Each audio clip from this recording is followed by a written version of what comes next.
निकाल कर तमाम घर की जिम्मेदारी मेरे सर पर डाल दी। हालांकि मेरी उम्र इस वक्त सिर्फ 18 साल थी। करते क्या ना करते, बेसहारा लड़की जैसा चच्ची ने कहा, मैंने वैसा ही किया। चच्ची को 35 साल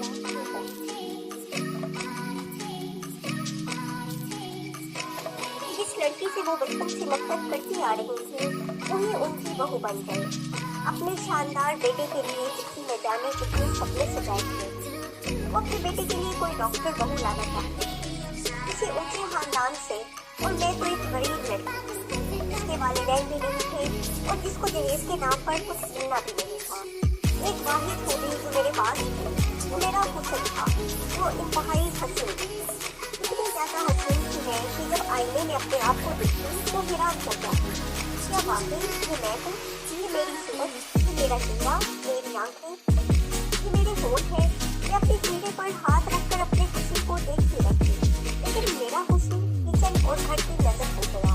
किसी का बेटा मजीद मेरे हुस्न का दीवाना हो गया। उसने चच्ची से कहा कि शादी करेगा तो मुझसे, वरना किसी से नहीं। 2 साल चच्ची का बेटा मजीद रहा और सारा मलबा मुझ पर आन गिरा। मैंने उनके बेटे को खामसा मैं हर वक्त बड़ी सहमी रही। वो लड़की की जल्द शादी हो जाए तो मैं इस आजाद से निकली। मैं हर किस चच्ची के बेटे से शादी नहीं करना चाहती। उनके चच्ची के बेटे से शादी करने का मतलब था एक बार फिर से इस जहन्नुम में जिंदगी गुजारना, जो मैं बिल्कुल भी नहीं चाहती। मैं इस घर को हमेशा के लिए छोड़ कर जाना चाहती थी और वापस नहीं आना चाहती। इसी दौरान मेरे लिए एक रिक्शा आ गया। किसी ने फौरन हाँ कर दी। मैं बंगली फट गया, हो गया। इन लोगों ने दहेज के नाम पर 1 रुपया भी नहीं दिया था। मेरे कपड़े भी इन लोगों ने बनवा कर दिए। मैं बहुत खुश थी कि मुझे इतना अच्छा ससुराल मिला जिनकी कोई डिमांड नहीं है। लेकिन शादी की पहली ही रात मेरी सारी खुशी हवा हो गई तो मुझे मेरे शौहर के मुतालिक एक ऐसी हकीकत का इल्म हुआ जिसे सुनकर मेरे सर पर आसमान आ गिरा। मैं दुल्हन के रूप में सजी सपनी बैठी थी और शौहर कासिम का इंतजार कर रही थी। कासिम अंदर दाखिल हुए।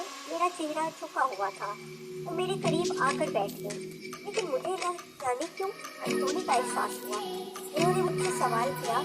मैं उन्हें हैरत से देखने लगी। मैंने हैरत से उनकी तरफ देखा। मैंने कहा, तुम घूंघट पलट कर देख गई, मैं कैसी हूँ? उनका कहा बुलंद हुआ। मैं उनके इस तरह से जोर पर हंसने से समझ गया वो क्यों हंस रहे थे और क्यों मेरा घूंघट पलट कर नहीं देख रहे थे। मैंने खुद ही अपना घूंघट पलट कर उन्हें देखा तो सामने देख रहे थे, मेरी तरफ देख ही नहीं रहे थे। मेरा दिल रुक गया। मैंने उनसे कहा, नाराज हैं या आप इस शादी से खुश नहीं थे जो मुझे देख रही थे? फिर कैसे? मुझे उनके रवैये में कुछ अजीब सा महसूस हो रहा था। मैं समझने से कासिर थी कि वो इस तरह से क्यों हंस रही है। मुझे महसूस हो रहा था कि वो इस शादी से खुश नहीं, शायद किसी और को पसंद करती हुई उनकी शादी जबरदस्ती मुझसे करवाई गई थी, इसलिए वो हंस रहे थे। मैंने उनसे सवाल किया, क्या आप किसी और को पसंद करते थे? वो फिर से हंसने लगे। अब मेरा दिमाग खराब होने वाला था। क्या तरीका था अपनी दुल्हन से बात करने का? अगर मैं इन्हें पसंद नहीं थी तो वो लेते। मेरा दिल तो जैसे किसी गहरी खाई में जा उतरा था। मैंने कोशिश की कि वो एक बार मेरा चेहरा देखे, लेकिन मैं इस लड़की को भूल गई कि जिससे मैं मोहब्बत करती थी। तो फिर कोई भी बात नहीं, मेरा चेहरा दिखने के बाद सब भूल गई थी। उनके देखते ही इतनी खूबसूरत, मगर सामने वो ड्रेसिंग टेबल की तरफ देख रही थी। मेरी तरफ नजर उठाकर देखना भी गवारा नहीं सकता। मैं तो यही सोच कर आई थी अपनी शोभा लाल की इतनी खिदमत करूंगी कि मुझे वापस चच्ची के पास जाना ही ना पड़े। क्या तुम्हें ये किसी ने नहीं बताया कि मैं देख नहीं सकता? अचानक से कासिम ने कहा कि मुझे लगा वो मजाक कर रहे थे। मैं हैरत से उन्हें देखने लगी। फिर मैंने कहा, कासिम, ये मजाक का वक्त नहीं है। मुझे इस किस्म के मजाक पसंद नहीं। आपके मुतालिक तो मैं इस तरह की बात बर्दाश्त नहीं कर सकती। अल्लाह आपकी आंखों का नूर सलामत रखे।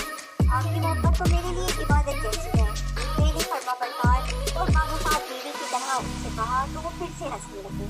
फिर बोले कि नाज़नीन, ये दुनिया बहुत बेवफा है। अगर इंसान के अंदर कोई खूबी हो तो दुनिया उससे मोहब्बत करती है, लेकिन अगर किसी इंसान के अंदर कोई खूबी ना हो तो यही दुनिया बेवफा हो जाती है। इस वक्त तो मेरी मोहब्बत को इबादत का दर्जा देना चाह रही थी। मैं तुम्हें बता दूं कि मैं तुम्हारी मोहब्बत के लायक नहीं हूँ, क्योंकि मैं एक अंधा शख्स हूँ। मैंने सबसे सुन रखा है कि तुम बहुत हसीन हो, लेकिन अफसोस कि मैं तुम्हारे हुस्न को देख नहीं सकता। कासिम बोलते जा रहे थे, लेकिन मुझे अभी भी मजाक महसूस हो रहा था। मुझे उनके इस तरह मजाक करने पर गुस्सा आ रहा था, लेकिन थोड़ी ही देर के बाद मुझे अंदाजा हो गया कि ये बात मजाक नहीं बल्कि एक तल्ख हकीकत थी। मैं फटी फटी आंखों से अपने शौहर को देख रही थी।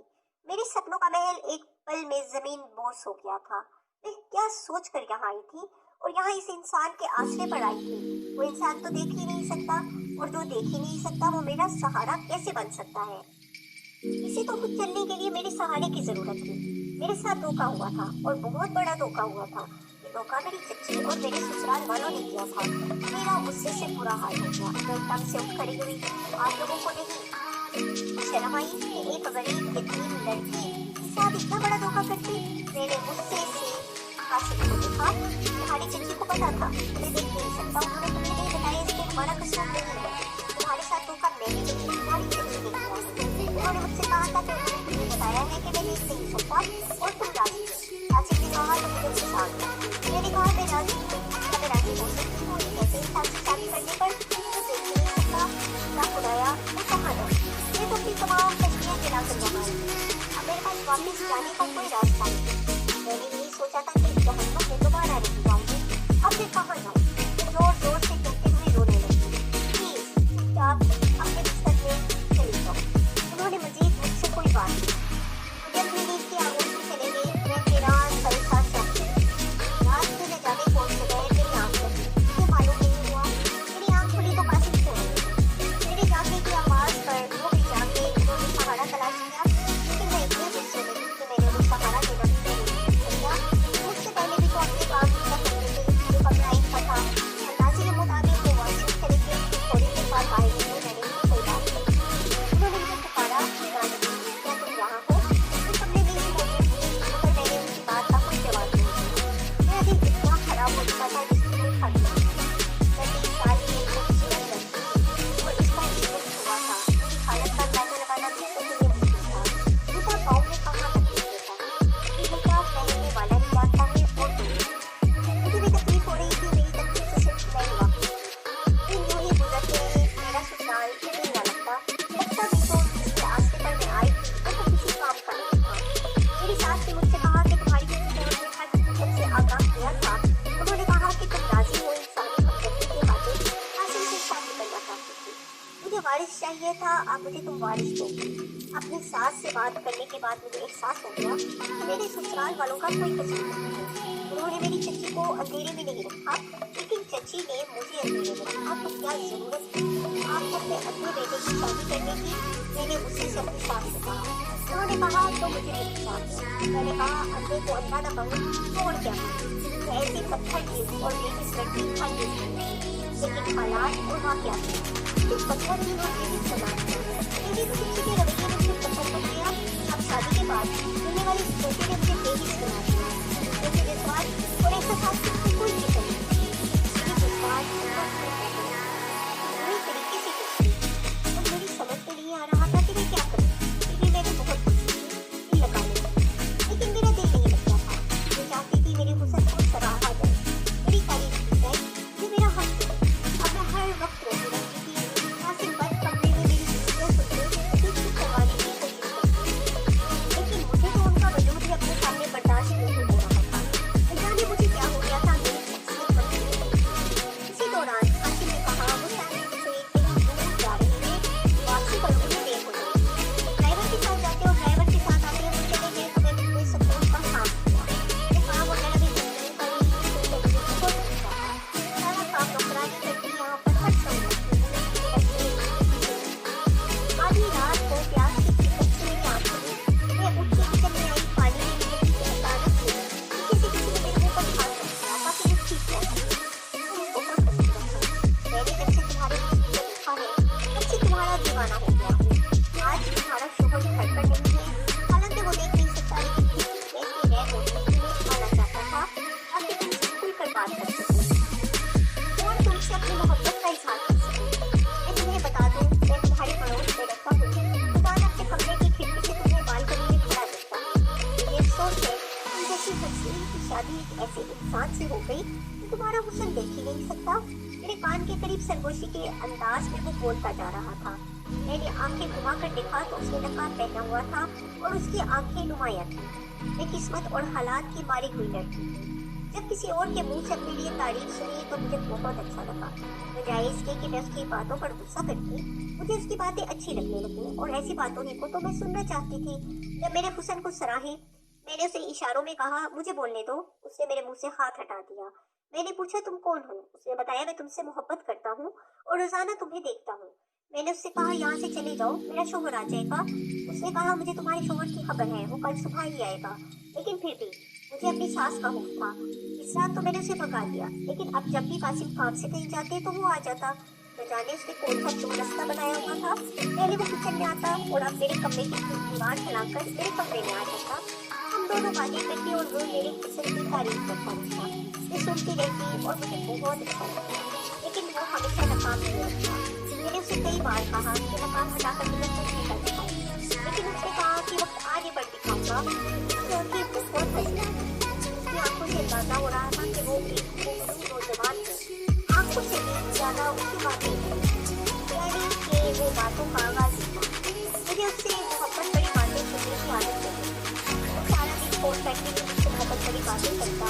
मेरी जिंदगी में जब किसी चीज की कमी थी वो मुझे देती, लेकिन एक ना मैं मुझसे देखो मेरी तारीफ करने से कासिम था जो मेरा नेबर था। काफी अरसे तक ये सिलसिला चलता रहा। मैं कासिम की गैर मौजूदगी में आता रहता, बातें करते, लेकिन कभी उसने कोई गलत हरकत की।